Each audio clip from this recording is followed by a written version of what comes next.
Confirmando, já estamos aparecendo aqui para todo o Pará, para acompanhar essa transmissão. Como vocês sabem,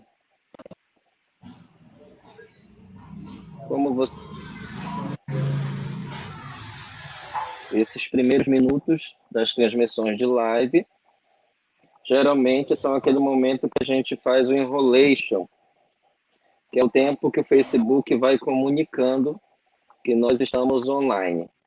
Nós já temos a nossa querida poeta Aurideia Moraes online conosco. Aurideia, boa noite. Eu vou pedir, antes de nós começarmos a nossa conversa, Aurideia, e para quem mais já está online, só que nos dê um feedback se vocês estão conseguindo me ouvir bem, se o som está chegando nítido. Eu vou aguardar aqui o feedback de vocês. Nós já temos internautas online conosco. Nosso entrevistado também já está conosco. Eu vou já fazer a apresentação oficial dele. A transmissão dele está sendo feita diretamente de Vigia de Nazaré. A minha transmissão está sendo feita aqui de Castanhal. E vocês são nossos convidados nessa noite para participar dessa conversa. Eu sempre digo aqui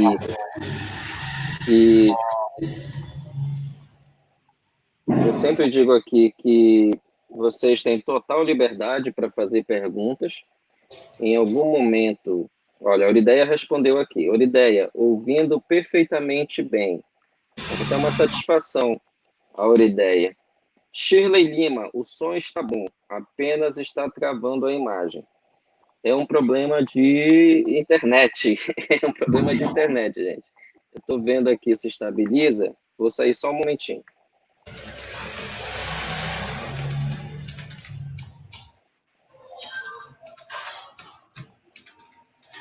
Pronto, voltei. Eu estou só aguardando para ver se a nossa internet estabiliza e aí a gente prossegue o nosso bate-papo. Eu vou fazer o seguinte, enquanto o pessoal vai chegando, enquanto o Facebook vai avisando que nós estamos em transmissão, eu vou trazer para vocês a leitura de um poema do nosso entrevistado, para nós abrirmos essa nossa live. Consta no livro Romanceiro da Cabanagem, autoria do José Eudônio, nosso entrevistado de hoje. Vocês já conhecem esse poema, quem acompanha aqui o meu canal sabe que eu já postei um vídeo direto de Vigia de Nazaré, inclusive no dia em que eu estive conversando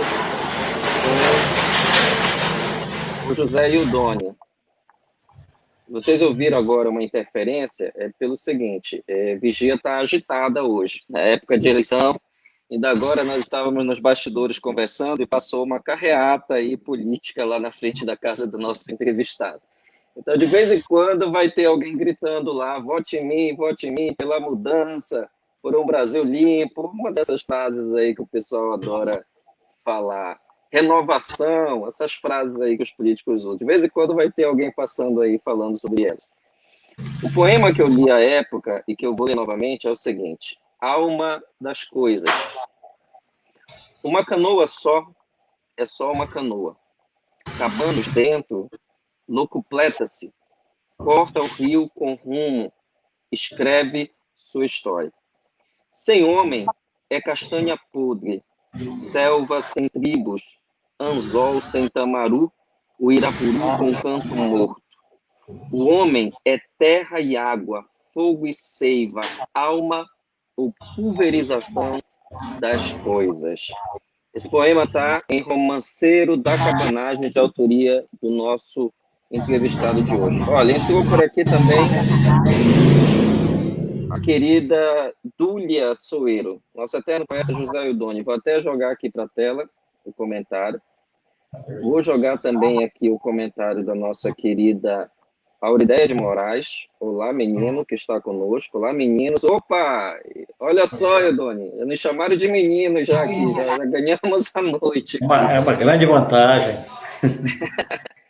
A Aurideia nos chamou aqui. Olá, meninos. Olá, Aurideia. Segue conosco. Olha, a apresentação do nosso entrevistado. José Eudônio é nascido em Vigia de Nazaré, professor de língua portuguesa e literatura luso-brasileira, colaborador com vários jornais e revistas, como Folha do Norte, Província do Pará, O Liberal, imortal da Academia Paraense de Letras, onde ocupa a cadeira de número 31, e atualmente tem uma biblioteca particular pública. É particular, mas é pública porque ele desenvolve um trabalho social lá muito importante no município de Vigia, onde ele disponibiliza a biblioteca dele para acesso do público em geral, de estudantes, de pesquisadores. O Eudônio está sempre aberto a conversar também com quem tem interesse em conhecer lá a biblioteca. Ele é autor de muitos livros, mas eu vou citar alguns aqui. O Chão d'Água, Romanceiro da Cabanagem, que eu acabei de mostrar a capa para vocês aqui.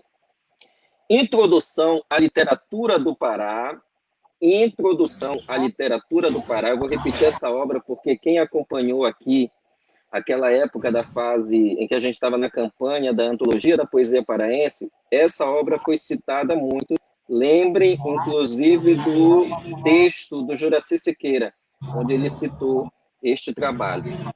Noções de História de Vigia e muitos outros livros. O José Eudônio também é um dos grandes memorialistas ali da história de Vigia de Nazaré, que é uma cidade, como eu falei no vídeo da nossa entrevista gravada, é uma cidade que respira arte, é uma cidade onde tem um celeiro muito forte de artistas, de cultura, de luta social. E hoje é um enorme prazer ter o José Eudônio conosco. Eu quero oficialmente te dar boa noite, Eudônio, dizer que é uma grande satisfação poder ter essa conversa aqui com você e te dizer o seguinte, que quando eu postei que você viria ter uma conversa online aqui conosco, choveu de gente aí querendo te escutar, dizendo, eu estou morrendo de saudade do Eudônio, quero ouvir o Eudônio, você é muito querido no estado do Pará, Eudônio. Boa noite. Boa noite a todos aqueles que estão nos acompanhando. É uma alegria. Eu sou o neófito, né? Estou fazendo a minha estreia numa entrevista online. Já participei de vários momentos de entrevistas aí pelo nosso estado, mas esta é uma novidade total para mim, e a minha secretária, a minha neta, digamos assim, a neta do meio, tem apenas 15 anos e já está me secretariando. E eu, com meus 78, ainda não tive o peito e a coragem de me encaixar totalmente na tecnologia atual, na tecnologia mais que moderna. Entretanto, é uma felicidade saber que a gente está sendo visto, está sendo ouvido, e a gente pode conversar tranquilamente. Eu sou sempre sincero quando eu falo, não nego mesmo as perguntas mais complicadas, eu tenho sempre nas minhas entrevistas respondido com certa sabedoria, e a gente vai fazer isso hoje, nesta minha nova experiência online, e tudo isso me deixa muito satisfeito. Eu estou realmente satisfeito, em companhia do meu amigo Franciorges, um escritor de muita força, muita presença de texto, e isto aqui é bom, porque a gente sente que o Pará não parou na área da literatura. Apesar de todos os percalços, dos problemas, sei lá, apesar de estarmos aqui no nosso norte, mas o Pará não parou, ele se nega a parar nesse terreno da literatura. Portanto, estou muito feliz e dou uma boa noite a todos aqueles que quiserem acompanhar a gente aqui nesse bate-papo. Pronto, Franciornes? Já fiquei muito feliz já com a revelação de que você não se oculta de nenhuma treta. Vamos usar uma linguagem da internet de hoje. Mas calma, gente. A gente vai começar devagar, depois a gente vai esquentando as nossas pautas. Temos online conosco o nosso poeta Daniel da Rocha Leite, acabou de nos dar boa noite aqui. Boa noite, Daniel. É um grande prazer ter você conosco. E olha a postagem dele. Penso que do grande José Eudônio li algo que me marcou para todo sempre. Aspas, perto do parto, parto do porto, bravo e abraços, aqui do nosso grande poeta Daniel da Rocha Leite. Fica com a gente, Daniel, fiquem todos conosco. Eudônio, meu poeta, vamos começar logo, já que eu citei a questão do teu projeto, que é uma biblioteca particular pública. Eu queria que você falasse para a gente como é essa visão. Eu estive aí, viu, gente? Eu estive na biblioteca. De memória, assim, eu estou lembrando do José Eudônio ter me falado de 5.000 livros, mas ele vai confirmar agora a quantidade. Eu queria que você contasse para a gente, Eudônio, um pouco sobre esse projeto aí que você desenvolve em Vigia. Olha, esse projeto começou, vamos dizer assim, não foi um planejamento propriamente dito, foi uma necessidade muito urgente. Eu vivi uma parte da minha vida aqui na Vigia, como estou novamente, né? E muito tempo também em Belém, muita ocupação em Belém. Dessas alturas, os meus livros estavam distribuídos, né, em várias localidades. Belém, uma casa que eu tenho lá em São Brás, e aqui na Vigia, muito mal acomodados. Nessas alturas, havia uma casa de uma tia minha que estava quase desabando. E se caísse e ferisse alguém, a culpa ia ser de quem? Do sobrinho que não quis comprar a casa dela. Resultado, eu fiz um esforço e comprei o terreno, mandei demolir logo a casa, que era o que devia ser feito de imediato. Demolimos a casa e lá eu pensei o seguinte: vou construir a minha biblioteca neste terreno. Por quê? Porque meus livros estão todos espalhados por aí e mal acomodados, e foi o que aconteceu. Então, essa biblioteca que está funcionando aqui na Vigia, talvez a única que tenha alguém para ficar realmente diariamente. Eu estou lá todo santo dia, seja sábado, domingo, feriado, dia santo, e esse trabalho foi feito a partir justamente disso, de uma necessidade de reunir os meus livros, reunir os meus escritos, reunir os discos, CDs e trazer para um local só. Né? Ou seja, esse pequeno prédio onde estão localizados os meus trabalhos, trabalho de outros escritores e assim por diante. Não houve um planejamento. Então, hoje, ela está superlotada, está abarrotada, e me dando até um pouco de preocupação em relação a isso. Entretanto, eu acredito que, com uma herança que eu ganhei bem ao lado, vai ser um bom espaço, fazendo uma boa divisão e um bom trabalho de preservação, a gente pode ter 2 espaços lado a lado, servindo para este trabalho, para palestras. Eu já recebi até, de certa feita, o colégio aí da capital, foi por 45 alunos, fora os professores. Então, nós tivemos que fazer uma divisão de vários blocos, várias equipes para poder atender, e eu repetindo a temática, né? O tema foi o mesmo, a fala a mesma. Por quê? Porque não havia espaço suficiente, não há um auditório, não havia espaço suficiente para que a gente fizesse uma palestra a todos os 45. Tá? Mas está funcionando, a procura é grande, muitas vezes grande. Agora há uma paralisação desde março em função da Covid, essa maldição que sobre nós caiu. E que a gente, se Deus quiser, passando, voltará no mesma disposição para atender as pessoas que nos procurarem. São muitas, vêm do interior, vêm de Belém, vêm até de outros estados. Já recebi até visita de japonês, de francês. Eu tenho uma ex-aluna que é professora numa universidade em Paris, e casada com um francês, o Frederic Pagé, que já esteve em Belém 2 ou 3 vezes. Ele pesquisa muito a sonoridade folclórica, né, o som do folclore. Tem CD, deixou até para mim um. E nessas alturas, a gente tem recebido com todo prazer ex-alunos, até políticos vão atrás de livro, vão atrás de um bom bate-papo, uma orientação. Eu estou lá para isso. E eu vou dizer uma coisa para vocês, além, claro, da possibilidade de você ter ali acesso a todo esse acervo que o Ildone tem, a conversa com o dono da biblioteca também é ótima. Eu entendi depois que eu fui lá, que nós passamos ali praticamente a manhã inteira conversando, né, Ildone? A gente combinou até de depois ir lá para a beira do rio para conversar mais em outro dia, mas aí infelizmente veio esse momento difícil de pandemia que nós ainda estamos enfrentando. Ildone, eu quero entender o seguinte, de uma pessoa que, além de escritor, maravilhoso escritor aí, reconhecido, premiado, eu estou falando com uma pessoa que também tem paixão por leitura, por livros, pelo fomento à leitura.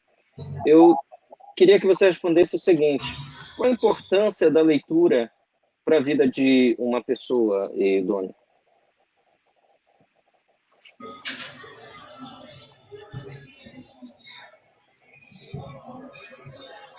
Ildone, me ouviste? Houve uma paralisação? Eu acho que houve uma fritura, que a gente chama de fritura quando parou. Eu te perguntei o seguinte, Doni, qual é a importância da leitura para a sociedade, para a vida de uma pessoa? A literatura. A leitura. A importância da literatura. Da leitura, Doni. Da leitura. Bem, nós temos a leitura como um elemento básico para não só o conhecimento do mundo, né? Tudo que está lá fora, é uma viagem mais rápida que se pode fazer através das páginas de um livro, mas também para o conhecimento próprio, das próprias doenças, daquilo que nos cerca, a natureza e tudo mais. E a leitura também é o embasamento natural de quem quer conhecer a vida, conhecer o mundo, conhecer os seus circunstantes, conhecer a si próprio, afinal de contas. Quem está no mundo e precisa conhecer o mundo, precisa ler, tá? E eu me lembro, sempre que falo na leitura, naquela frase cruel de um dos maiores poetas desse país, que é o Mário Quintana, o grande poeta gaúcho Mário Quintana. O Quintana disse uma vez, ele era meio mordaz, né? Além de genial poeta, ele era mordaz. Ele disse que analfabeto não é o que não sabe ler, mas o que sabe ler e não lê. A meu ver, é uma frase definitiva sobre o valor da leitura. Porque muita gente que sabe ler e não pega um livro para ler, não está demonstrando que conhece alguma coisa nesse sentido. Eu acredito que a leitura, ela dá uma satisfação interior e faz com que você, em relação ao exterior, tenha um conhecimento, tenha um posicionamento, tenha um questionamento. E a leitura é como se fosse aquela pá que você usa para carregar areia, carregar seixo, tem aquela pá que faz concluir esse trabalho. Sem a leitura, o seixo ficará no seu lugar, a areia também ficará no seu lugar, e a criatura fica dentro deste círculo de fogo colocado pelo grande poeta Mário Quintana.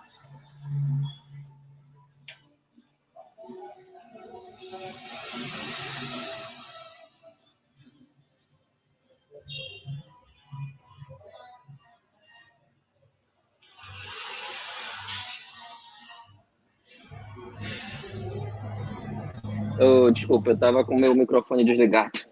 Ildone, como é que você vê hoje o fomento à leitura por parte das políticas públicas do Pará?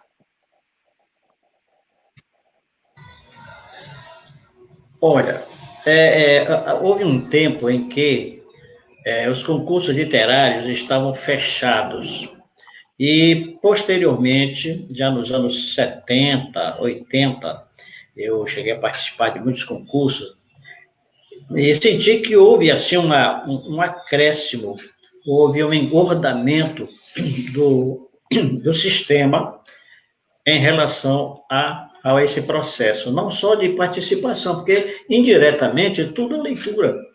Nós que escrevemos temos por base a leitura que já fizemos antes, não copiar, não plagiar, mas ter a noção de como se faz um conto, como se escreve um conto, um romance, uma novela, uma peça de teatro, e aí vai, uma crônica, um poema. Então, é a leitura que nos leva a esse caminho, certo?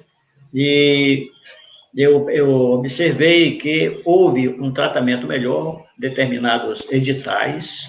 Você é um dos campeões que nós temos, né, com o prêmio Dalcídio Jurandir, que eu considero um dos maiores prêmios de literatura do norte do Brasil, talvez até do norte e nordeste, né? E nós temos, então, essa vantagem de que o governo começou, o poder público começou a olhar com mais interesse. E a própria escola, eu, quando estudei no seminário, durante 5 anos aí na Cidade Velha, a leitura era um elemento praticamente feito fora da sala de aula. A leitura era feita mais particularmente. E depois nós conseguimos uma evolução, quando eu voltei a Vigia e comecei a dar aula novamente aqui, de língua portuguesa, eu já ia primeiro para a biblioteca, selecionava os textos que coincidissem com a idade dos meus alunos daquela turma e indicava a leitura para os alunos. Aí entraram os textos, começaram a apresentação de textos no livro didáticos para que se aprendesse melhor a língua portuguesa. Então, houve uma melhoria no sentido de que a leitura tem um valor muito grande para a sociedade, para o homem em si. E nós estamos vivenciando isso. As edições são feitas, inclusive, na imprensa oficial. Esse meu livro, O Romanceiro da Cabanagem, o 23º, 24º livro que eu lanço, ele foi feito a 2ª edição, exatamente, na nossa imprensa, nossa querida imprensa oficial do Estado. Já passei 12 anos lá, sendo diretor de documentação e divulgação, né? E a gente tem aí um livro feito com carinho, com muito carinho, pela equipe da imprensa oficial do Estado. Ou seja, o Estado está interessado nisso, em que haja mais leitores. E isso aqui é muito bom para nós, principalmente para nós que escrevemos. Não escrevemos para enriquecer, né? Escrevemos para ser lidos, conhecidos. Goiodônia acabou de matar agora meu sonho de ficar milionário com literatura. Vai ser difícil aqui, vai ser difícil. Olha, o Jorge Amado, se dependesse de leitura também, não ia muito longe, não. Não ia comprar a piscina dele. Parece que o Paulo Coelho é a única exceção à regra aí, mas teve que criar um personagem de mago para poder vender o livro dele. De magro não é preciso, porque eu não vou falar mal de ti, mas eu já botando mais uma letra, né? Aí já fico magro. E, Doni, esse livro ele é um relançamento, né? É a 2ª edição. 2ª edição, patrocinada pelo meu ex-aluno José Nélio Palheta, que é poeta, é contista e é jornalista de mão cheia. E o José Nélio Palheta era diretor da imprensa oficial, diretor-presidente, e me pediu a licença para lançar uma 2ª edição do Romanceiro. Eu fiz com todo prazer isso.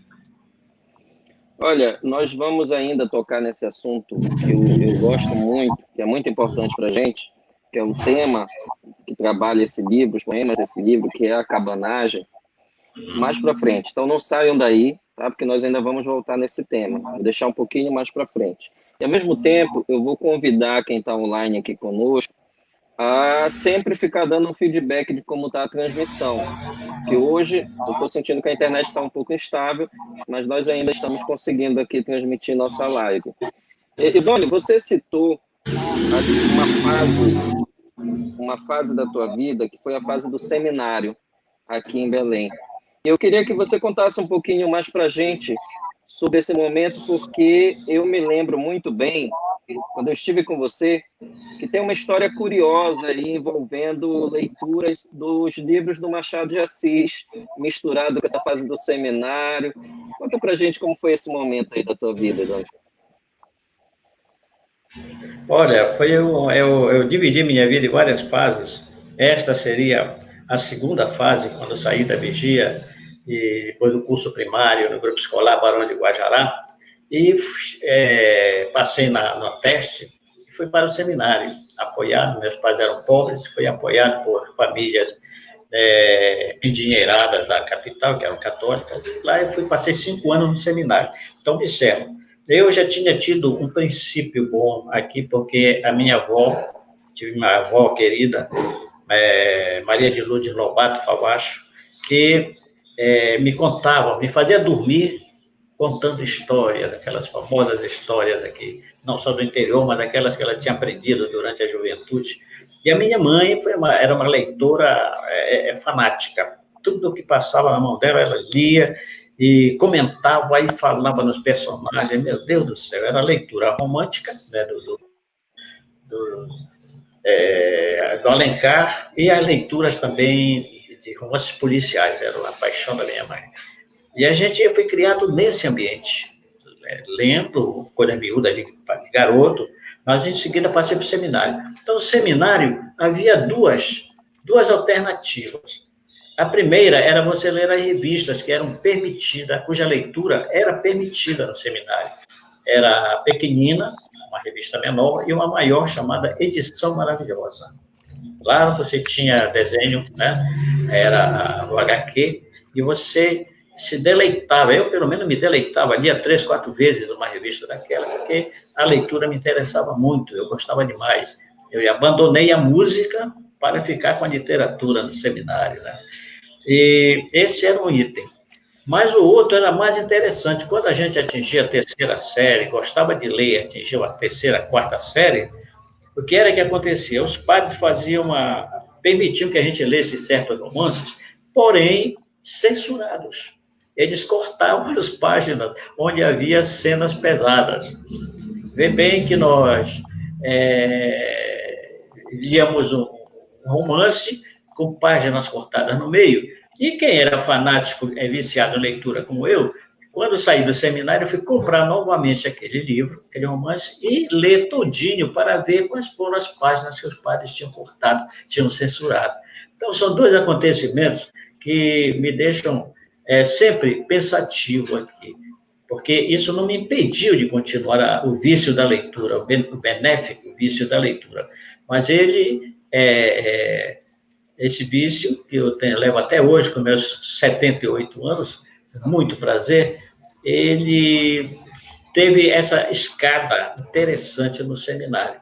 Eu comecei a ler, por exemplo, um pesado que foi o nosso Camões, né? O Lusíada, com aula do filho do Bruno de Menezes, o padre Geraldo Menezes. Depois, o padre Apio Campos, que nos começou a dar uma demonstração de alguma coisa que não era tão rígida, né, como Camões. Aí passamos a ler romances românticos e também russos. Foi a primeira informação sobre o romance russo que eu tive. E também um professor de francês jogando a literatura francesa para nós, né, Balzac e companhia, e Victor Hugo. Então, esses professores, o clímax aconteceu com Cláudio Barradas. Hoje, o padre Cláudio Barradas, ele nos levou ao teatro, né? Ele tinha uma peça famosa sobre São Francisco de Assis, que era o Trovador de Deus, e nos levou ao palco, nos levou a nos interessar pelas peças teatrais. É tanto que eu já escrevia 3 ou 4 peças teatrais durante a vida, e já encenei peças aqui na Vigia.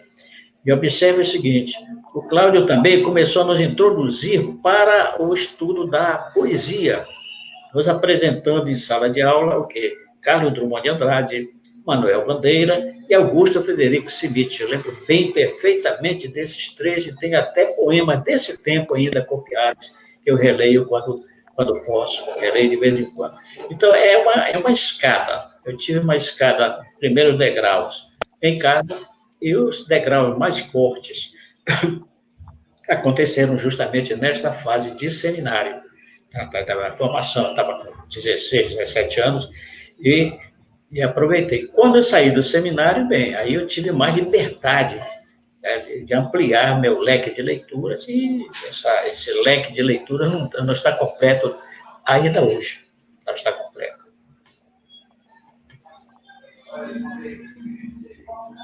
Beleza, olha, José Eudone, já surgiu aqui, vou usar uma linguagem lá do aplicativo TikTok, brotou aqui uma galera aí cheia de saudade e manifestando todo o carinho aqui, a tua presença aqui conosco, olha.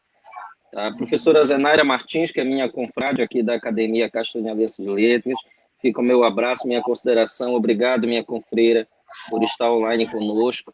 Eu já coloquei aqui o comentário dela, tá? Dando boa noite para todos. Querido Alfredo Garcia, grande José Eudone, meu livro favorito dele é Chão d'Água, mais o Romanceiro da Carbonagem foi objeto de minha dissertação de mestrado. Olha aí, Alfredo. Me mandou a cópia, eu tenho a cópia. Grande Alfredo. Isadora Salazar está com a gente também, um abraço. Só lembrando o seguinte, gente, semana que vem, eu disse para vocês que para o talk show, nós ainda temos 3 compromissos para encerrar a temporada. A Isadora Salazar é um dos 3 compromissos. Nós conversamos hoje para a gente fazer a transmissão do talk show, uma das 3 edições que falta, na próxima quinta-feira. Nós estaremos com a Isadora Salazar aqui para um bate-papo. Juraci Siqueira, nosso grande bruto. Meu querido amigo, irmão de sonhos e lutas, José Eudone, saudade de tu, caboclo. É o Totó, eterno. Grande poeta, grande poeta. Olha aí, ó. Eu agradeço muito essas referências, agradeço profundamente e digo aos meus amigos, ao Juraci, ao Alfredo Garcia, que eu estou com saudade daquele time, rapaz, da Associação Paraense de Escritores, nossa APE. Saudade aquela turma que reunia ali pelo Bar do Parque, a gente passava horas sem fim, batendo papo, tomando uma gelada e vivendo, né? Vivendo. Hoje a gente está todo mundo meio separado, alojado. Uns já se foram, infelizmente, mas eu sinto muita saudade da nossa turma, a nossa turma boa, pessoal espetacular. Estou feliz de ter essas 2 referências agora, do Totó, Antônio Juraci Siqueira, e do Alfredo Garcia Bragança. Olha, tem uma pergunta do Alfredo aqui que eu vou já jogar na tela. Vou só fazer um comentário aqui do Antônio Juraci. Obrigado, Sumano, Francioli Vianza, por pegar esse Vigilenga na Uni e jogar na rede. Olha que a gente já estava namorando para essa live aqui faz um tempo, Jura, mas finalmente trouxemos o homem aí na tela para a gente ter essa conversa aí. E eu vou dizer mais o seguinte, já que nós estamos na internet, um tom mais descontraído, quem está acompanhando a live desde o início sabe que o José Eudone, essa é a primeira transmissão nesse formato online que o nosso querido poeta está fazendo. Então, oficialmente, estamos hoje desvirginando virtualmente José Eudone aqui.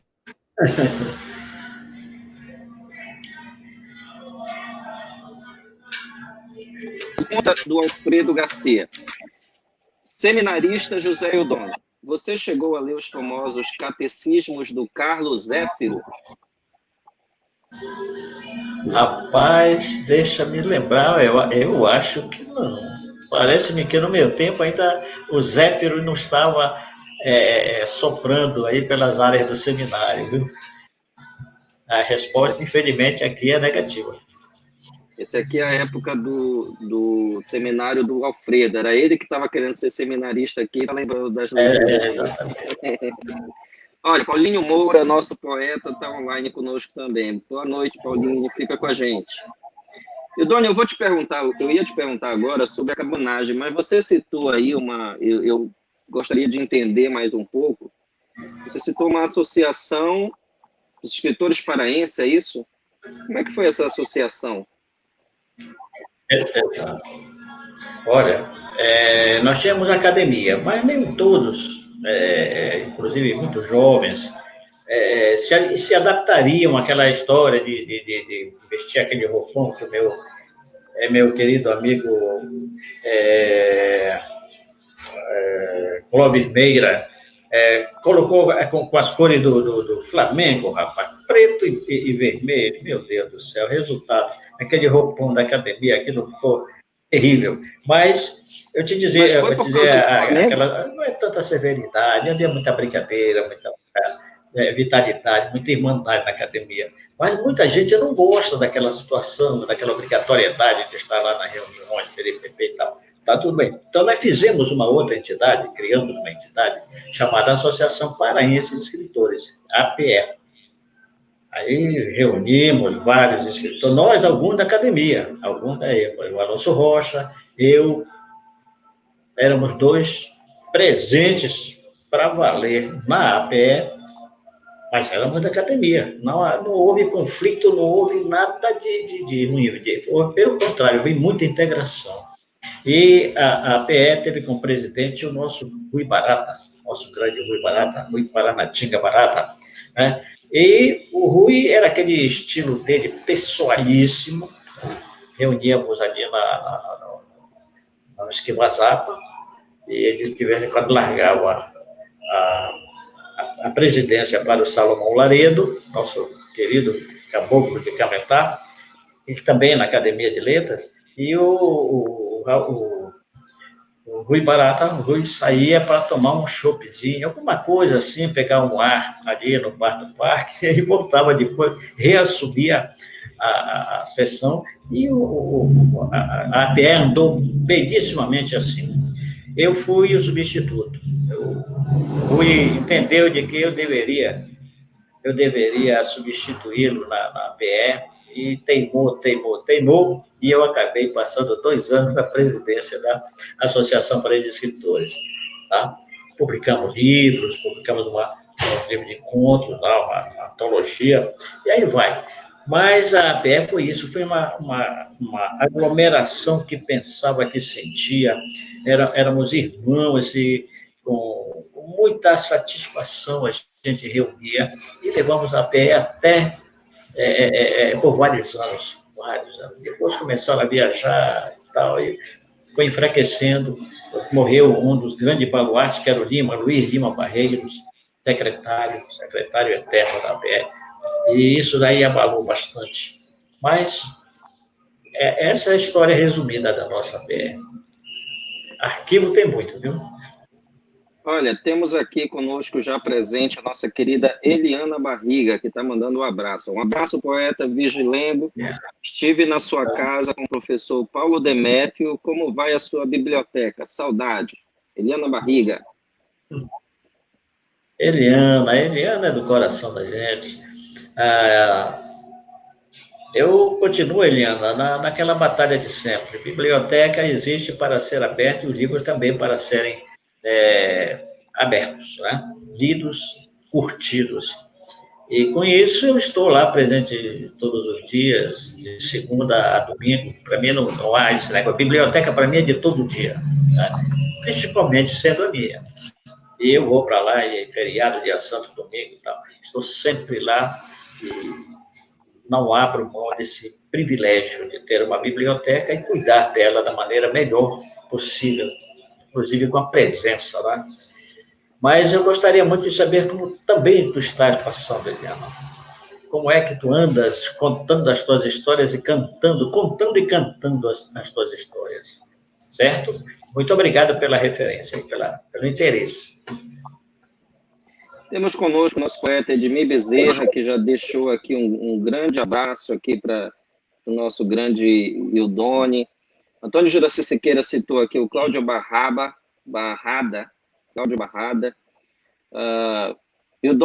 O Juraci fez uma brincadeira aqui, a laredíssima criatura, como dizia o Rui Barata. Laredíssima criatura. Laredíssima. E o Alfredo está citando o seguinte: Ildone, a APE poderia ser revitalizada? Uma pergunta. Ainda cabe uma associação de classe no século XXI? Olha, a associação de classe, normalmente, não é pelo século que ela tem que marcar a sua existência, creio eu, mas pela necessidade que há de encontros, de produção de alguma coisa útil para a comunidade que lê, a comunidade que precisa se ilustrar. Então, para mim, todo tempo é tempo, e seria interessante se a PE voltasse a viver, seria interessante. Nós temos um largo arquivo, um imenso arquivo, que estava na mão do Luiz Lima Barreiro, tu sabe disso. O Luiz era nosso secretário, recortava tudo o que aparecia na imprensa. E este material, creio eu, que esteja com alguém depois do falecimento dele, né? E que esse material também serviria para nós termos, por exemplo, se a PE fosse ressuscitasse, ela tivesse o seu arquivo preservado. Seria interessantíssimo isso. Pensa nisso, velho. Olha aí o desafio que o Doni está jogando aí. Eu vou até já me meter nesse desafio também. Vamos pensar aí, Alfredo. Vamos pensar a galera que está online, Eliana Barriga, Edmir Bezerra, Paulinho Moura. Nós temos aqui vários aí intelectuais hoje na nossa estrada. Olha, o Juraci se manifestou aqui, dizendo, acho que não rola mais. Até estava pensando em reativar a UBT Belém. Mais 3 pontinhos aí. Mais 3 pontinhos aí. Essa reticência do Totó é cruel, hein? Nós fizemos, e o Doni, eu estava lembrando agora aqui, falando com o Juraci, nós fizemos Juraci Siqueira, eu, Alfredo, Wanda Monteiro, nós fizemos um projeto aqui de live para tratar sobre o erotismo, que nós começamos meia-noite aqui. Juraci Siqueira é daqueles porreta, tá o tempo todo aí no projeto. Nós começamos meia-noite e terminávamos 1, 2 horas da madrugada. E o Juraci Siqueira rente que nem pão quente, aí, como diz a frase dele. É isso aí. Olha, Eliana Barriga, vamos pensar fazendo uma assituação online. Não sei se a palavra é essa mesmo. Vamos pensar fazendo uma assituação online. Eliana Barriga propôs aqui. Então, bora falar aqui sobre o livro Romanceiro da Cabanagem, mas ele trata, inclusive ele teve esse relançamento por causa do aniversário da nossa grande revolta da cabanagem, Revolta Cabana. E eu queria muito que você trouxesse para a gente, como um memorialista, pesquisador, estudioso do tema da cabanagem, é sempre muito importante nós estarmos trazendo as lições, a importância, o significado do que foi a cabanagem para a nossa história, para o nosso povo. Não é à toa que até hoje, toda vez que o paraense quer invocar um espírito bravio, ele sempre invoca o sangue cabano que nós ainda trazemos na nossa história. Porém, estranhamente, as novas gerações parece que meio que se distanciaram dessa história, porque também nos falta tratar melhor dela nas escolas, ela ser ensinada da forma como deveria.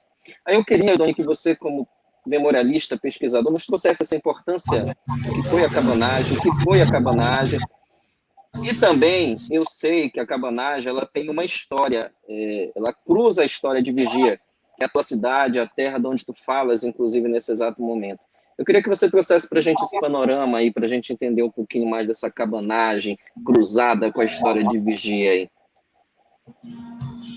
Olha, nós temos na cabanagem um quadro de revolta, de desgosto, a princípio um desgosto, um desencanto, um desassossego popular, que começou não só em Belém, mas em outros lugares próximos, principalmente pela presença impositiva dos lusitanos, portugueses, né?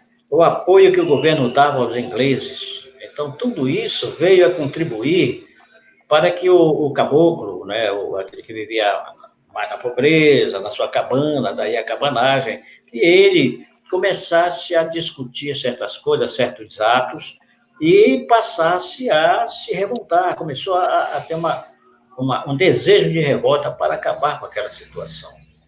Isso aqui aconteceu não foi só no Pará, não foi só aqui na Amazônia, mas também no Rio Grande do Sul e por aí afora. Nós tivemos várias revoltas por esse tempo. Por quê? Porque havia muita gente de fora mandando onde não devia mandar, né? Devia haver mais respeito à gente da terra, aos paraenses, na realidade, mas esse respeito não existia. Ele estava escondido, estava esquecido, havia a violência e havia muito desassossego no meio do povo. Daí começou uma revolta. Começou uma revolta ali pelo Acará, principalmente, e essa revolta chegou à capital, teve muitos adeptos e se espalhou. Era normal que se espalhasse. Naquelas alturas, nós não tínhamos também uma força de controle, não havia uma força de controle, vamos dizer, policial, embora o termo não seja o mais gostoso, né?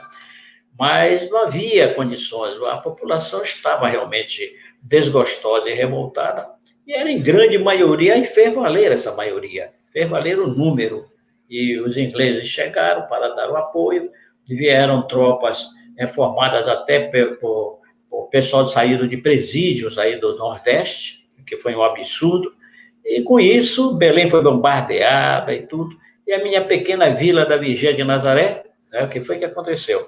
Ela sofreu um ataque cabano violento, com a morte de todas as autoridades, inclusive do pai do nosso maior historiador, o Barão de Guajará, Domingos Antônio Raiol.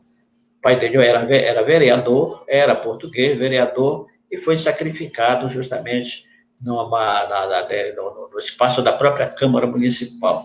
Aí o povo também se revoltou e, mais tarde, houve a prisão de vários cabanos aqui, e esse último ato de matarem todas as autoridades foi que determinou a terceira invasão de Belém. Determinou a terceira invasão de Belém, e com isto a revolta criou uma forma tão assustadora que foi determinado pelo governo central vamos dizer, o golpe definitivo. Eles conseguiram dar esse golpe definitivo, embora as marcas estejam fortes até hoje. Nós sentimos, como já foi dito aqui, que o paraense, quando está bravo, ele invoca justamente o espírito dos seus avós, dos seus aboengos cabanos, como aquele espírito que não é indomável perante a injustiça, perante a violência que se faz contra o mais fraco. Esse é meu pensamento geral.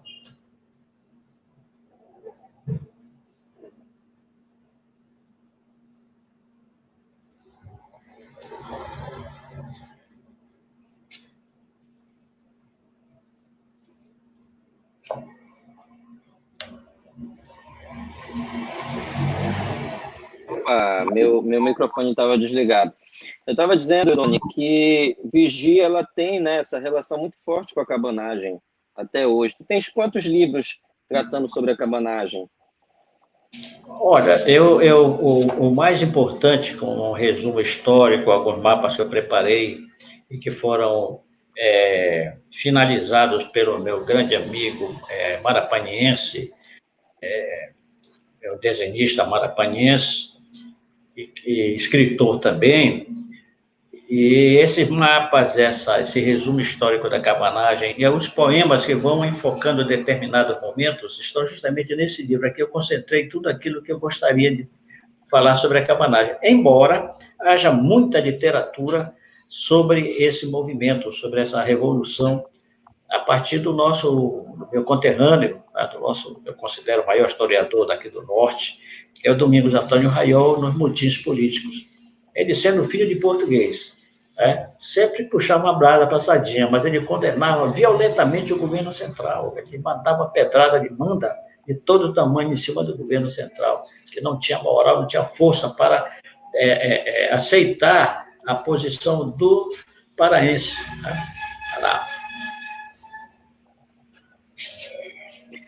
Aonde nós estamos agora tendo uma audiência muito boa, o pessoal está acompanhando aí nossa live, eu tenho certeza que tem gente que está interessada. nessas obras, tanto da Cabanagem como as tuas, ficcionais e poéticas. Aonde poderia ser adquirida, Ildone?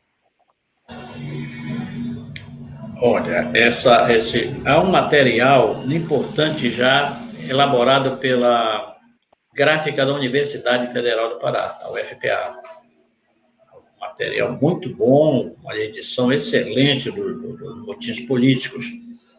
Há também outros livros, mas eu não sei propriamente onde a gente poderia, qual livraria de Belém teria hoje ainda volumes disponíveis. Eu acredito que uma consulta à gráfica da universidade seria interessante, talvez até da própria imprensa oficial. Eu ainda tenho uma sobra de livros lá na imprensa oficial, eu estou até preocupado em apanhar esse material e distribuir pelas escolas aqui, para contribuir para o estudo da cabanagem. A meu ver, a escola é fundamental. Só informando para vocês o seguinte aqui. E a assessora para assentos virtuais do nosso poeta, ela abriu hoje um Facebook para o Ildone. Tá? O Ildone tem 2, eu já percebi que tem um Facebook antigo, que não está mais em uso, mas tem um novo, tá? Que foi aberto hoje pela nossa querida Hilde, assessora aí do nosso poeta. E eu acho que dá para vocês manterem contato direto com o Ildone por lá, por esse Facebook, só jogar José Ildone Favacho, sou eu, se não me falhar a memória. E aí vocês podem manter esse contato direto com o poeta, no caso de quererem melhor orientação de como adquirir as obras dele, que são muitas. É um dos grandes memorialistas da cidade de Vigia. Enquanto nós estávamos conversando aqui, tinha um motim rolando nos comentários. Os escritores aqui pegaram a ideia da Associação Paraense dos Escritores e já estava aqui construindo uma verdadeira cabanagem dos escritores aqui. Ó. Tem uma notícia ruim aqui, Ildone, eu vou jogar na tela. Ó, o Alfredo Garcia. Ildone, uma triste notícia. Todo o acervo da APE, após a morte do Luiz Lima, foi para o lixo. Isso aqui foi o José Alfredo falando sobre o acervo, né? Cruel demais. Olha, eles citaram aqui que a APE teve cerca de 150 membros a 200 membros. Nossa, foi muito membro mesmo, né, Ildone? Foi muita gente envolvida com o projeto. Só um momentinho, gente. Deixa eu só colocar para carregar aqui meu computador, que ele está quase dando tchau. Ok. É lamentável demais. Lamentável, né? Que um arquivo de uma entidade cultural tenha ido para o lixo. Essa dói. Fernando Lima, pelo que eu entendi aqui da conversa que está rolando paralela, porque enquanto a gente está conversando, Ildone, eles estão fazendo um motim aqui da cabanagem nova dos escritores. E o Fernando aqui citou a possibilidade de uma nova associação virtual, que foi também abraçada. Eu vi aqui a Eliana Barriga concordando com a ideia, Juraci Siqueira também já deu outras ideias aqui, eles estão conversando aqui. Eu só quero que vocês chamem a gente também para essa revolução aí, tá? Que o sangue cabana também corre na gente aí, na hora que o projeto estiver correndo. Tá certo. Doni, fala para a gente um pouquinho, quando eu estive aí com você, eu me lembro que entre as muitas obras que nós conversamos, muitos dos seus trabalhos literários, você citou com muito carinho, devido à trabalheira que deu a obra da Introdução à Literatura do Pará. Eu queria muito que você explicasse para a gente, inclusive, eu estou lembrando aqui do poeta Neucivaldo Moreira, de Santarém. Ele foi uma das pessoas que postou aqui na internet, na época da antologia, ele postou um trecho dessa obra que ele tem lá com ele.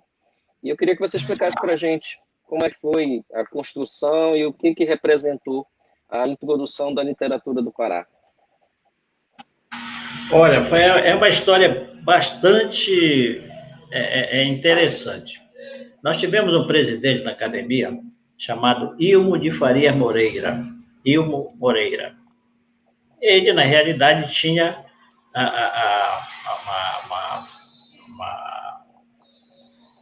formação militar, ou seja, era linha dura, sem ser violento. Ele era muito educado, agora tinha posições assim, às vezes, definitivas, bem retas. Foi o caso do que aconteceu com a gente. O Ilmo teve a ideia, tinha muitas ideias boas, e essa foi uma das que nós aproveitamos, que era justamente escrever um livro, publicar, fazer uma publicação ampla sobre a literatura, desde os viajantes, aqueles primeiros poetas, os cronistas, até os dias daquele tempo, os dias atuais. Então, o que foi que aconteceu? Quem foram os escolhidos? Clóvis Meira, que tinha uma memória espetacular, além de uma bela biblioteca, uma memória fantástica. O Assir Castro, que era jornalista e ligado demais à literatura. O De Campos Ribeiro, grande amigo dele, do Irmão Moreira, e que era um excelente poeta. E o Ildone, aqui, caboclo da vigia, comedor de Curijuba, que estava em Belém e havia possibilidade de contribuir por ser professor formado pela universidade, PPP, e lá vai coisa, né? Resultado, o IMO nos reuniu. E, na hora H de saber quem seria o presidente, disse, o presidente vai ser o Ildone. Eu pulei na cadeira e disse, não, Ilmo, pelo amor de Deus, meu irmão, você tem aqui, eu acho que os dois confrades concordam, você tem Clóvis Meira, que é o mais idoso, competente, e terá condições totais de comandar. Ele disse, não, Ildone, eu te conheço, já sei da tua fama, és tu que vai ser o presidente.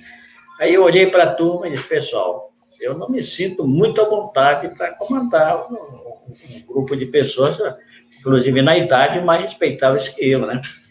Mas ele disse, não se preocupe, nós vamos seguir juntos e você vai ser o presidente. Palavra do Clóvis Meira, nosso querido Clóvis Meira.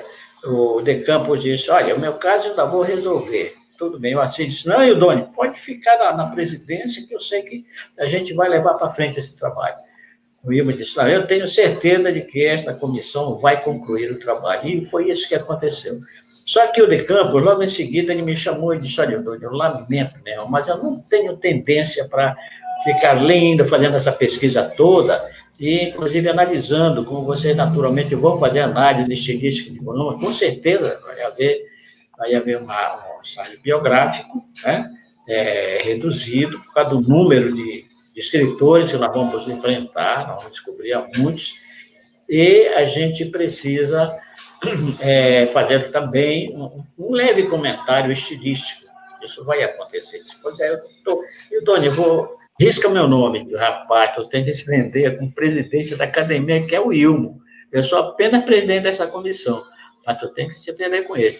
Resultado, lá o De Campos conseguiu se afastar, e ficamos nós três, né?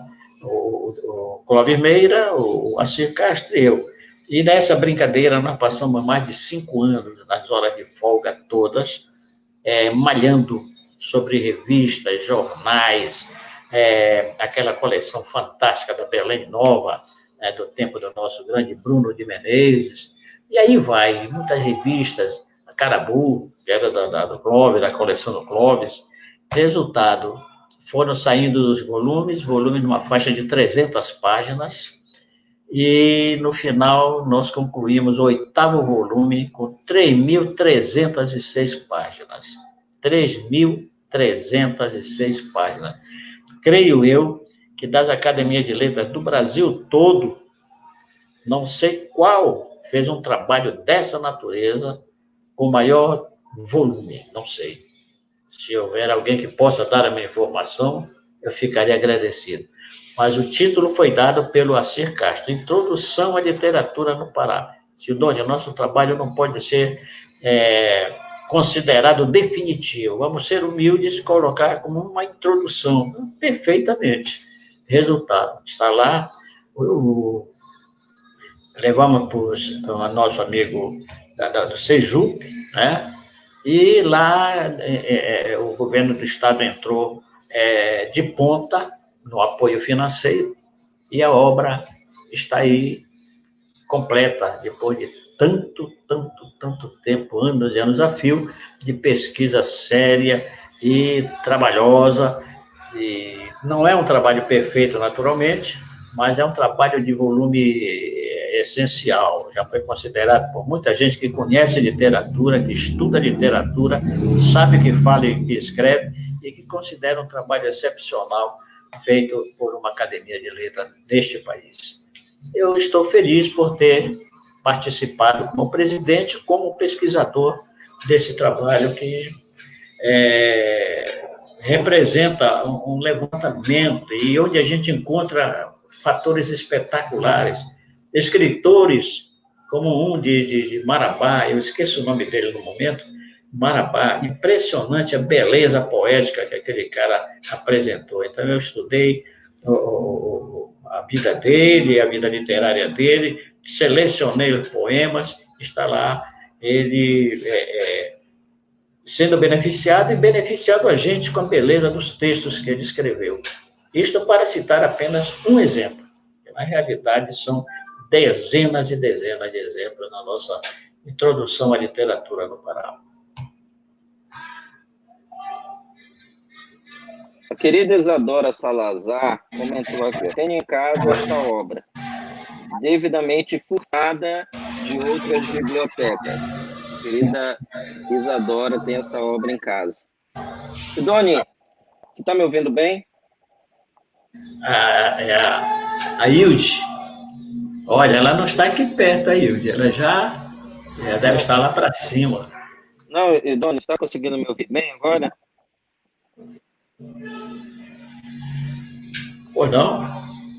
Olha, a Hilde chegou, está aqui. Falaram o nome dela, ela apareceu. Eu entendi, por tudo que você expôs sobre a introdução à literatura do Pará, que o trabalho teve que analisar, lógico, a produção textual, mas você acabou se deparando nessa pesquisa, toda a equipe que esteve à frente do projeto, acabou se deparando com essa parte biográfica, essa vida dos escritores, ou seja, essa natureza da escrita e do escritor na sua realidade, porque a gente vive num estado de dimensões enormes e que não permite ter tanta unidade quanto nós deveríamos ter.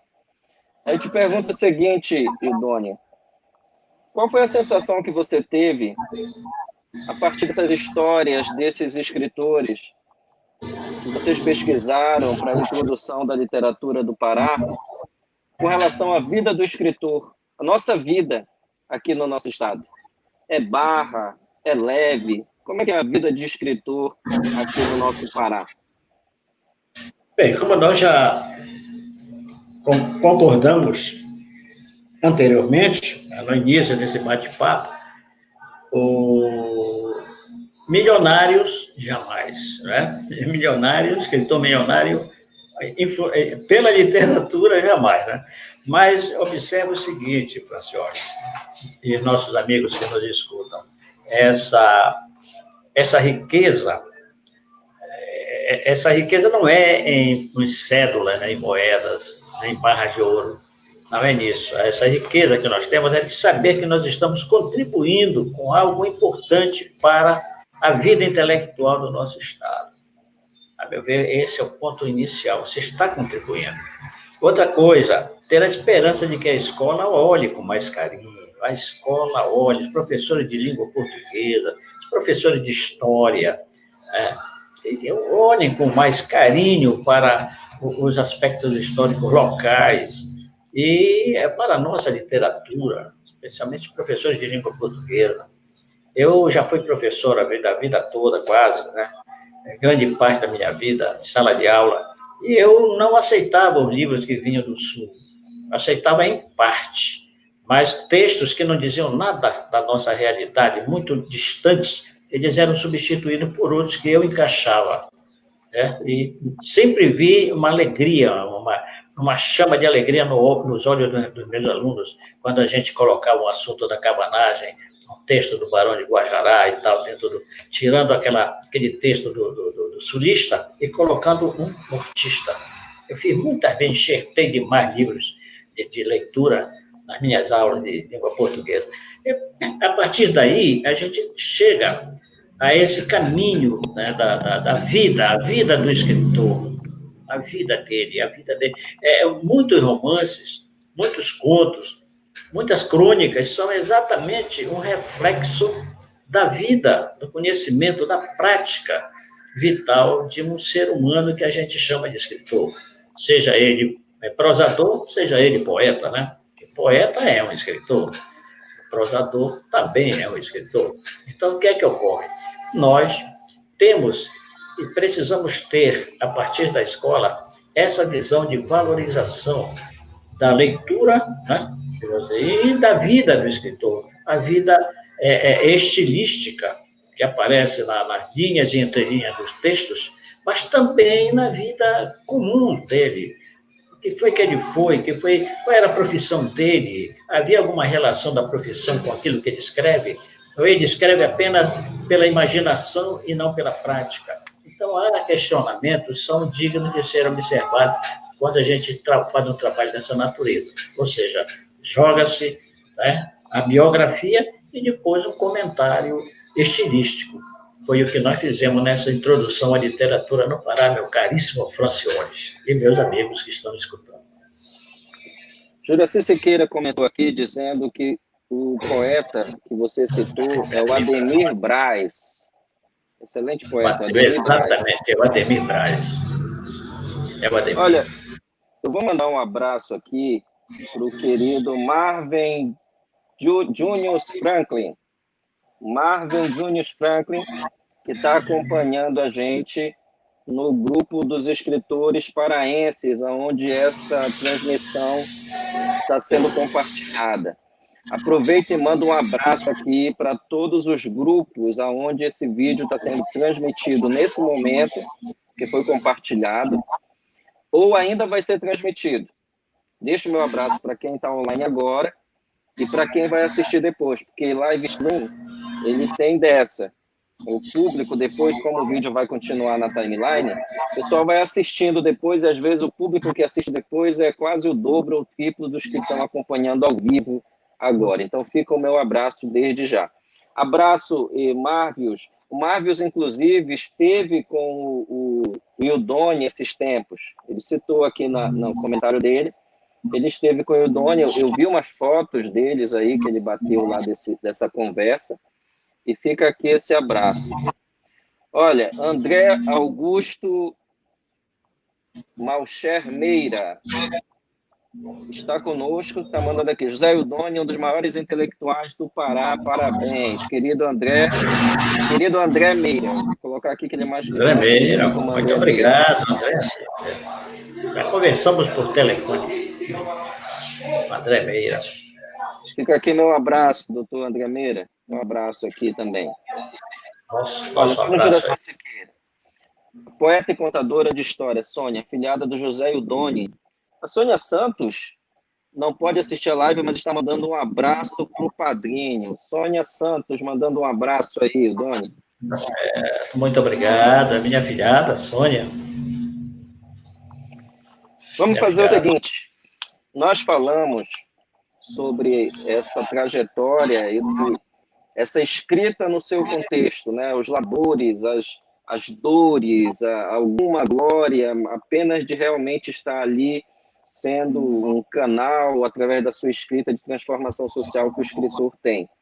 E eu vou só deixar um pensamento rápido aqui, antes da gente continuar a nossa conversa, que é uma preocupação que eu tenho. É uma preocupação com aquele escritor que talvez nunca vá acontecer no cenário nacional ou mesmo no cenário estadual, mas que tem o seu trabalho como escritor. Quando a gente pensa em escritor, geralmente a gente pensa no cara que vai acontecer, que vai vender uma montanha de livros, um Machado de Assis, uma coisa assim. Mas a gente precisa pensar também no universo daqueles escritores que talvez não aconteçam nesse nível que a gente está acostumado a pensar, mas que estão tendo um trabalho importantíssimo neste momento. Eles podem não estar saindo no jornal, podem não estar na rádio, podem não estar em transmissões online, mas ele está com o livrozinho dele ali, vendendo, às vezes, ali no corpo a corpo, a sua literatura, indo de escola em escola. E nós precisamos olhar também, viu? Aqui, políticas públicas, precisamos olhar para todos os escritores, aqueles que acontecem e aqueles que acontecem fora da mídia, tá? Todos esses são importantes. Quando a gente fala, por exemplo, em música, a gente pensa logo em Caetano Veloso, a gente pensa em Gilberto Gil, porque esses são os que acontecem. Mas a gente esquece, às vezes, daquele cantor que está lá no bar, aquele cantor que está lá na churrascaria, cantando as músicas do Gilberto Gil, cantando as músicas do Caetano Veloso e levando a arte da música também. Então a gente precisa pensar nisso. Essa é uma breve digressão minha aqui na nossa transmissão. E, Doni, eu quero saber o seguinte, eu quero muito saber como é que está o cenário literário e artístico aí de Vigia, a gente poder ter acesso também ao que está acontecendo aí na cidade poética de Vigia. Olha, nós temos eu tenho um amigo aqui de muito tempo, infelizmente desempregado ultimamente, aí, mas é o Raul Lobo. Ele é autor de 2 ou 3 livros já, e teve curso universitário aqui na Vigia, concluiu. É um camarada de batalhador imenso em termos de cultura. E um dos trabalhos que ele fez, que eu elogiei e elogio agora publicamente, foi um levantamento sobre todos os escritores vigienses. Desde 1820, por aí assim, até os dias atuais. E ele chegou a uma conclusão, o trabalho foi concluído com uma faixa de 70 escritores durante estes 404 anos que a Vigia tem de história escrita, né? E eu achei assim pesado demais o número, apesar da idade da Vigia, mas 70 escritores é peso pesado. E fui justamente fazer um exame disso aí. E aí ele tem total razão. Grande parte destes 70 escritores, ou talvez a maior parte, tenha livros publicados, ou em fase de publicação. Uma coisa assim, um tanto espantosa. Em termos de literatura, é isso que nós temos. Muitas vezes havia concursos, havia feirinha do livro aqui, essas coisas infelizmente foram desaparecendo, e aí vai, né? Secretaria Municipal de Cultura do município é um negócio muito sério. Nós que moramos no interior sabemos disso. Quando você tem um secretário de cultura que seja da terra, entenda e queira trabalhar, a coisa funciona. Mas quando pega um desajustado, indiferente, acabou a coisa morre mesmo, não há planta que sustente o calor da indiferença. Então, o que foi que aconteceu? Nós perdemos ultimamente, nos últimos 10 anos, por aí assim, muita coisa no sentido da vitalidade, não só literária, como também no sentido das outras artes, né? Mas continuamos tendo, por exemplo, as teimosas bandas musicais, as 5 bandas musicais, elas existem, funcionam todo o tempo. É impressionante o carinho, o amor que o pessoal tem pela arte da música. E essas bandas continuam de pé. Venha pandemia ou não, elas estão trabalhando de pé. Nós, escritores, estamos fazendo o que é possível, embora a gente sinta muito o impacto da necessidade de reunir e de conseguir vantagens legais para que a obra venha a público, né, venha a ser conhecida publicamente. Isso aqui é uma dor de cabeça permanente. E no setor de pintura, nós temos também bons elementos, excelentes, como o Antônio Coutinho, que já teve obras expostas até em Paris, também nos Estados Unidos. Com isso, a gente tem uma formação, uma estrutura cultural boa, mas que poderia ser bem melhor se tivesse um apoio realmente dos órgãos que precisam apoiar no interior as entidades que trabalham nesse sentido. A gente muitas vezes encontra um apoio bom na capital e outras vezes encontra indiferença. Então, a indiferença é o chumbinho de qualquer existência cultural. A indiferença, isso é cruel demais. Nós aqui na Vigia, graças a Deus, ainda não chegamos a ter uma, uma situação crítica nesse sentido. Mas há uma situação que vem se permanecendo de bastante descuido nessa área de apoio a quem pratica a arte, inclusive a arte da literatura.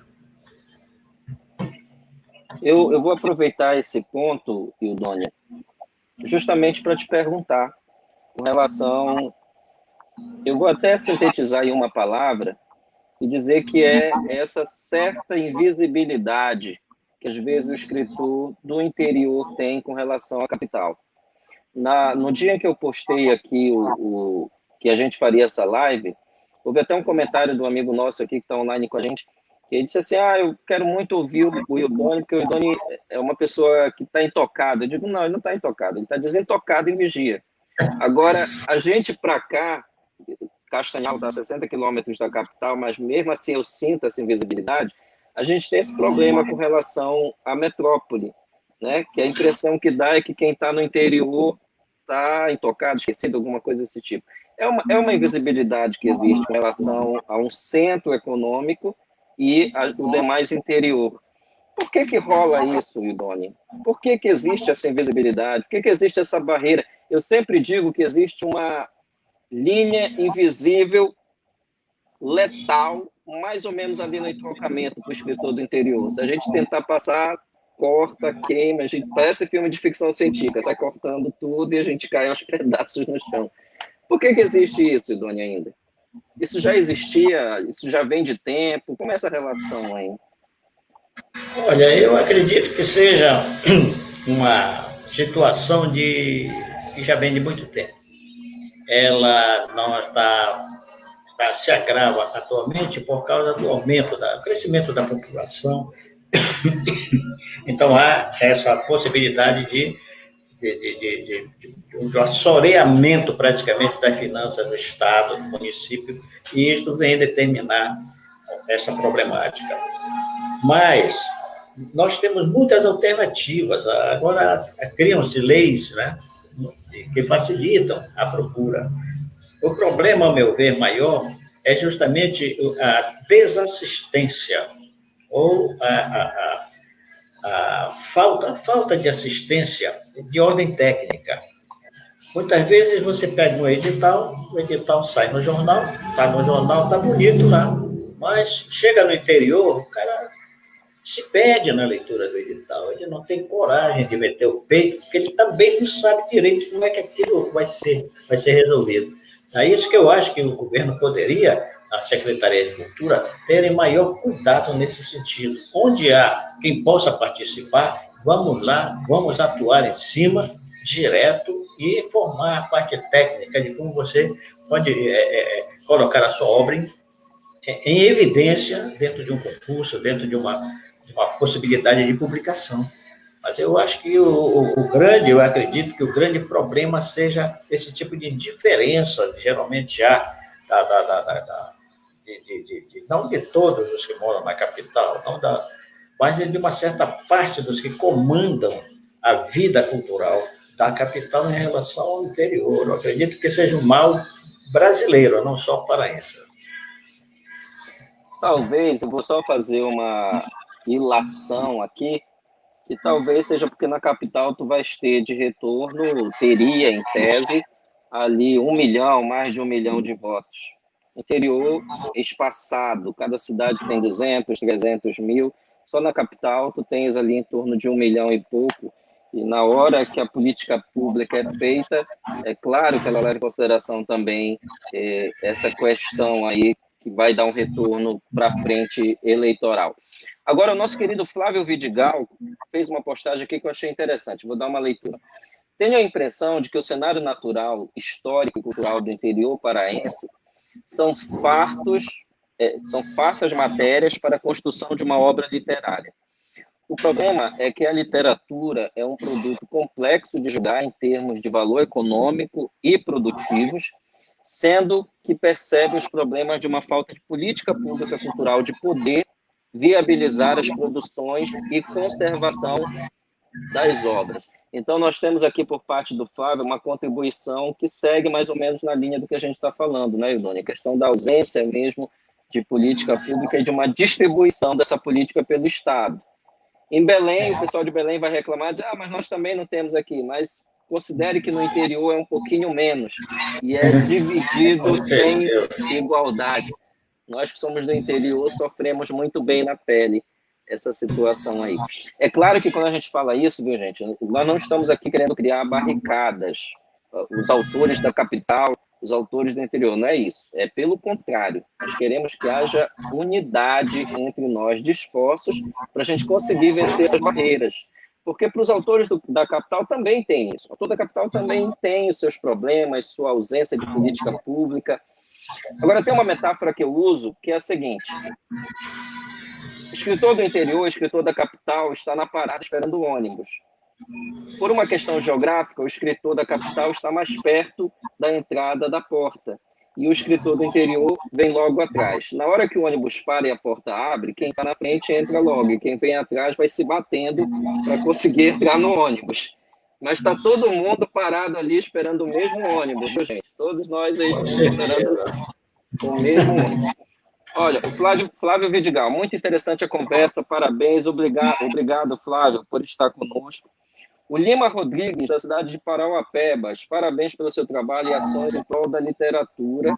Show! Abraço, Lima Rodrigues, jornalista, radialista, poeta e escritor, nosso confrade lá da cidade de Parauapebas. Futuramente a gente vai trazer aqui uma conversa com ele. Gente, nós vamos ter que correr um pouquinho, porque tanto o Ildon quanto eu estamos transmitindo de celular.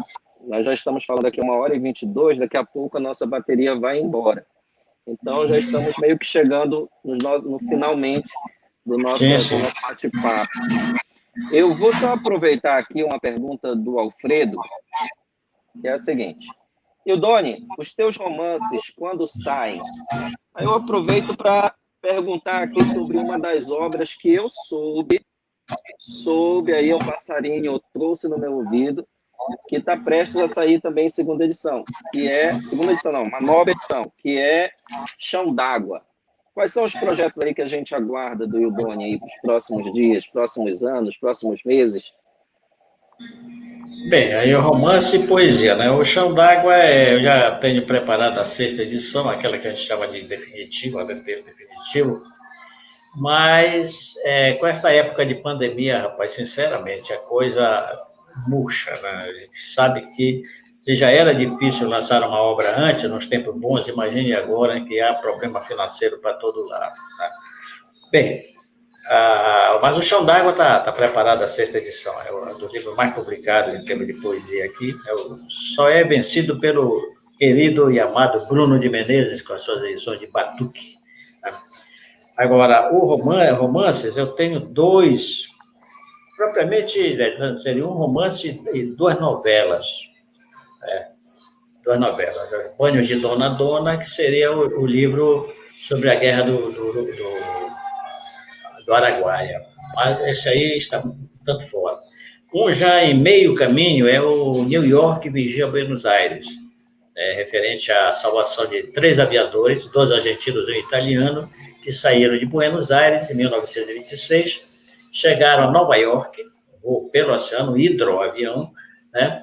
E foram festejados em Nova York, e no retorno pegaram uma tempestade violenta aí na costa do Amapá e caíram no oceano, estavam à mercê das ondas violentas da tempestade, quando apareceu uma canoa vigiense, a Juruna, e os pescadores já iam se proteger, resolveram ir lá salvar os aviadores, e outra canoa apareceu, rebocou o avião para o Igarapé, e eles conseguiram salvar os 3 aviadores, e fizeram uma viagem curtíssima para Vigia, porque lá próximo, naquelas alturas, 1926, não havia nada na costa de Amapá, não havia a mínima condição de atender aquelas criaturas que estavam batidas demais e tudo mais.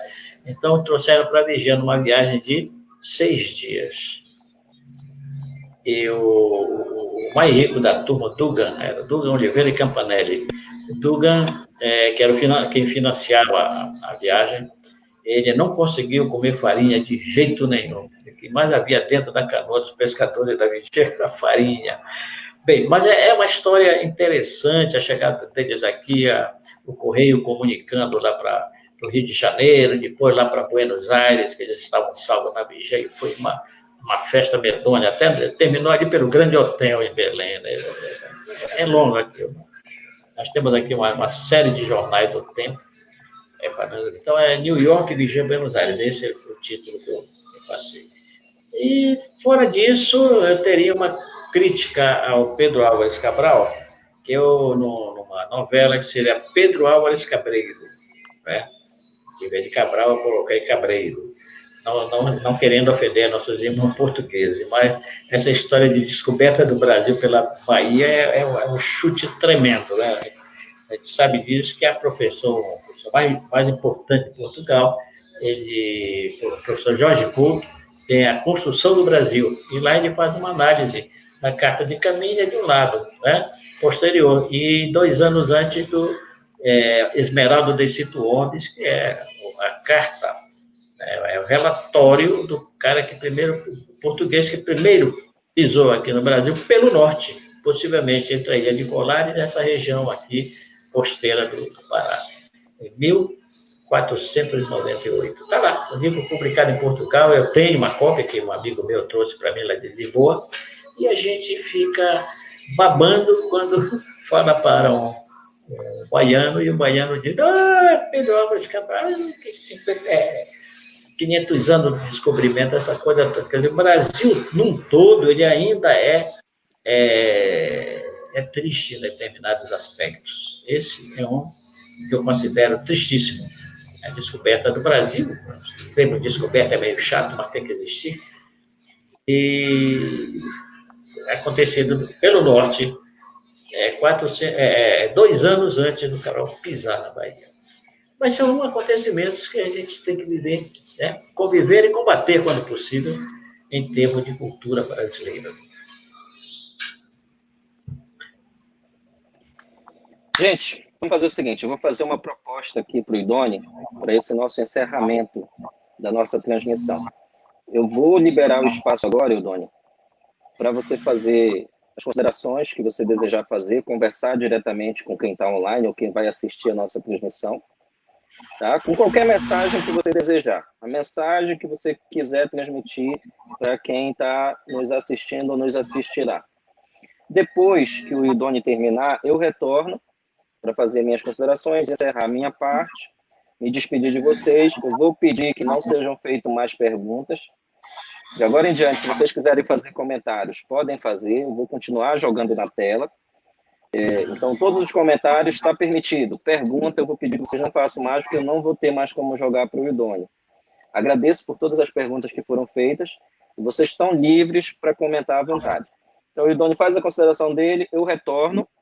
Mas, para encerrar, Idôneo, eu gostaria muito, eu sei que você é um hábil contador aí dos causos e das lendas de Vigia, e eu gostaria muito que você nos despedisse depois com algum caso ou alguma história aí de Vigia, que eu tenho certeza que o pessoal vai adorar escutar, como eu adorei escutar lá naquele dia, e que está no nosso vídeo no YouTube. Eu tenho uma entrevista gravada com o Idôneo, que foi feita muito antes da pandemia, e está lá no meu YouTube. Vocês podem acompanhar, uma entrevista um pouco mais longa, que tem o Idôneo contando um dos causos lá de Vigia. E se for possível, Idôneo, seria muito legal para a gente ouvir esse caos aí depois. Mas agora eu vou te abrir aqui para você conversar com o povo aí, fique à vontade. Tá, perfeito. Bem, sempre bom a gente se comunicar. Esse isolamento que muitas vezes a gente sente no interior, ele não é, ele não deixa a gente satisfeito, porque a gente sempre está lembrando dos velhos amigos, daquelas criaturas com quem nós dividimos o nosso tempo de vida durante muitos anos. É meu caso. Em Belém, eu passei 5 anos no seminário, aí mais 2 anos trabalhando, estudando Padre Carvalho. Depois vim para a Vigia, passei uma temporada aqui, lendo, escrevendo, dando aula, entrando na política, já fui vereador, vice-prefeito, prefeito, só consegui escapar do laço do deputado estadual, então eu consegui escapar, né? Mas larguei justamente essa corrida política para ficar com a literatura, especialmente, cuidar da minha biblioteca, e aí vai. Esse aspecto da minha vida está nesse livro. O livro que mais traz esses aspectos da minha vida é exatamente o Romanceiro da Cabanagem. Eu atualizei a minha biografia, a relação de livro, meus 25 livros, por aí assim, e a gente vai vivendo desta maneira, mas sempre lembrando aquelas pessoas com quem nós já convivemos. Muitos amigos do tempo da Universidade Federal do Pará, muitos amigos da imprensa oficial do Estado, Associação Parente dos Municípios, onde eu fui, no tempo do Coronel Lacide Nunes, governador, eu fui secretário durante alguns 2 anos. E aí vai, quer dizer, a gente vai deixando a minha APE, Associação Paraense de Escritores, a Academia Paraense de Letras, Conselho Estadual de Cultura, e todas essas fases que nós vivemos com grandes personalidades, grandes amigos, pessoas maravilhosas, uns já desaparecidos, já nas mãos de Deus, e a gente fica remoendo essa falta de contato, esse distanciamento, e que muitas vezes não é pela distância física. Nós estamos apenas, a Vigéia está apenas 93 quilômetros de Belém, mas não é pela distância física, muitas vezes é pelo excesso de atividades e a própria idade também já vai deixando a gente um tanto quanto para escanteio. Mas eu estou feliz de ter esse encontro, é a primeira vez que eu tenho na minha vida uma entrevista desta maneira, um bate-papo desta maneira. Eu tive vários, mas assim de maneira direta, né? Até com a TV Globo já fui entrevistado, e aí vai. A gente tem esse contato, né, da televisão de Belém, tal, de São Paulo, mas essa experiência de hoje valeu muito para mim. Valeu muito porque eu revi nomes aqui de pessoas muito do coração da gente, aliás, de todos aqueles com quem nós convivemos lá na capital, como o Antônio Juraci Siqueira e o Alfredo Garcia. Né?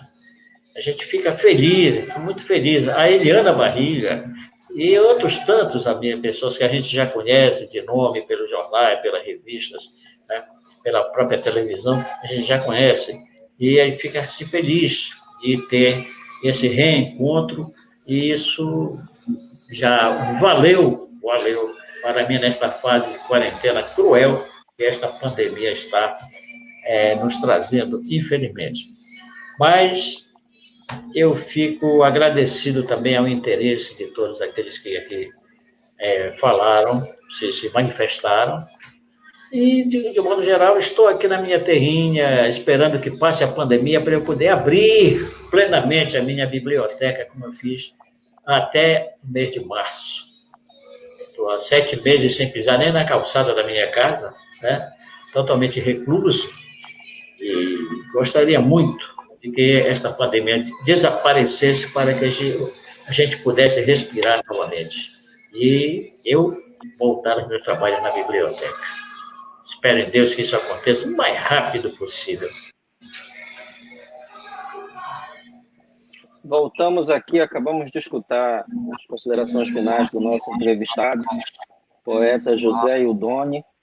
Agora é minha vez de dizer obrigado a todos que acompanharam essa live até agora, mas não vai embora. Não dá uma de leso indo embora, não, porque já o Ildoni vai aqui ser o nosso contador do caos de vigia. Vocês vão acompanhar diretamente por um dos grandes intérpretes dessa cultura vigiense, uma história de lá. Nossa história com a cara de Pará, a cara de Amazônia. Então, não sai daí. Não dá uma de leso. Não pautear. E aí, gente, eu quero agradecer muito. Olha, a Wanda Monteiro acabou de entrar aqui. Ó. Wanda Monteiro está mandando. Salve, salve, José Eudone. Acabou de mandar aqui para o Eudone, nossa querida Wanda. Vou até deixar aqui na tela. Fernando Lima, obrigado. Obrigado, Fernando, por ter nos acompanhado aqui na live. Então, gente, obrigado por ter nos acompanhado. A todos que assistiram, a todos que assistirão esta live.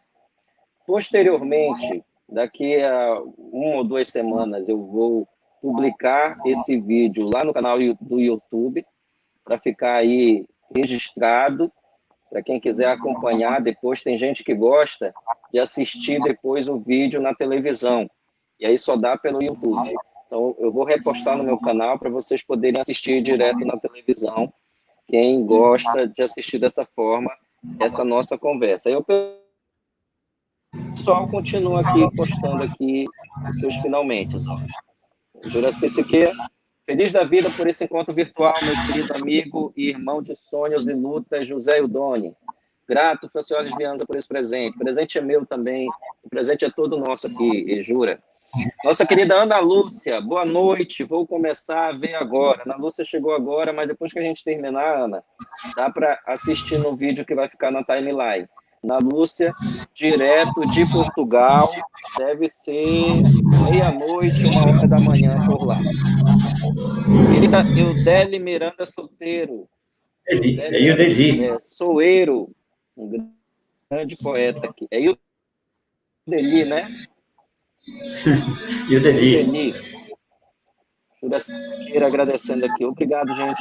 Obrigado pelo carinho de vocês aqui nas nossas transmissões. Eu já estava um tempo sem transmitir.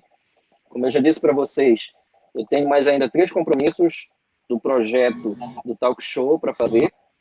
Este ano nós estamos encerrando esse projeto e vamos retomar provavelmente ano que vem.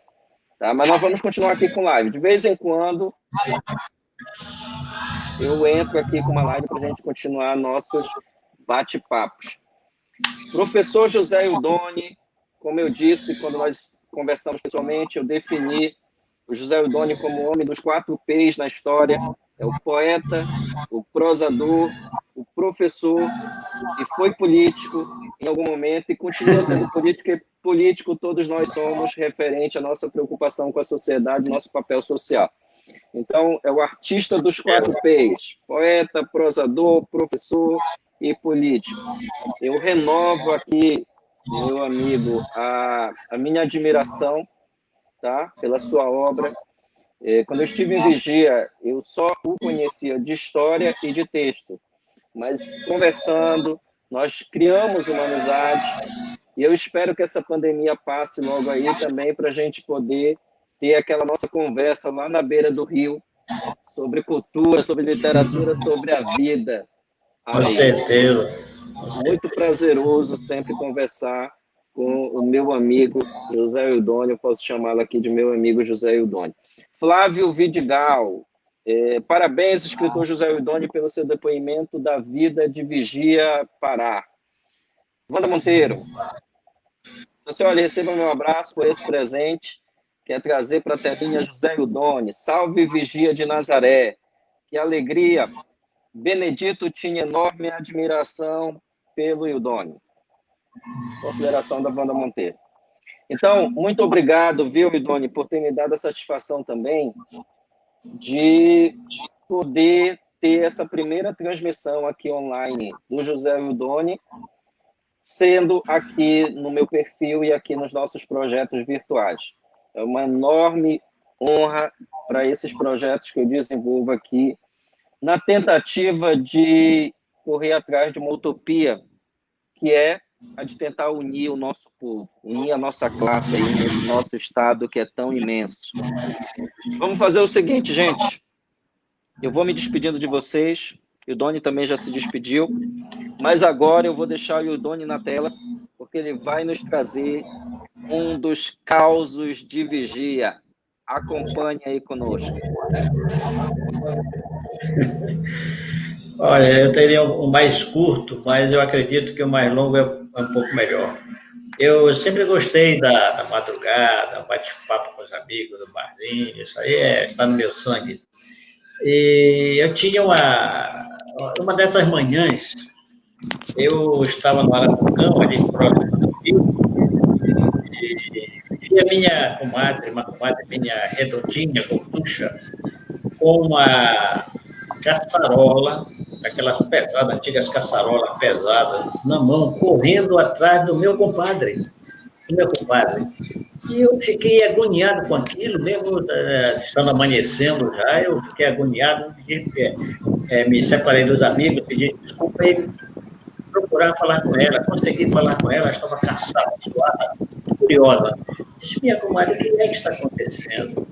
Por que a senhora está fazendo? Olha como tem gente olhando, está um escândalo, isso de manhã cedo aqui, um domingo de manhã aqui, a senhora fazendo isso. O que foi que aconteceu? Eu disse, meu compadre, o seu compadre agora virou poeta. Mas como já, minha comadre? Virou poeta, meu compadre. Ele me ofendeu. Mas como se ele é poeta, como é que ele vai lhe ofender, minha comadre? Ele disse, olha, ele estava jogando dominó ontem com o pessoal lá na porta de casa e de vez em quando ele pegava uma caneta, um pedaço de papel e escrevia os negócios lá, né? Ele deixou dele no bolso. Deram umas gargalhadas e ele guardou no bolso. E quando eu fui lavar a camisa dele, eu tirei para ler. Ah, se eu não queira saber o que estava escrito. Mas não, minha comadre, não é possível. A senhora para ficar tão furiosa assim. Foi, eu reservei agora amanhã para correr atrás dele e dar uma pancada na cabeça dele. Tá bem, pois é, minha comadre. E como foi que ele escreveu? Ele disse, olha, está aqui. Aí meteu a mão aqui no seio, pá, e puxou um pedaço de papel todo amassado. Eu abri. Sabe o que estava escrito lá? Uma quadrinha, rapaz. Eu me lembrei logo do Totó, rapaz, do Antônio Juraci Siqueira.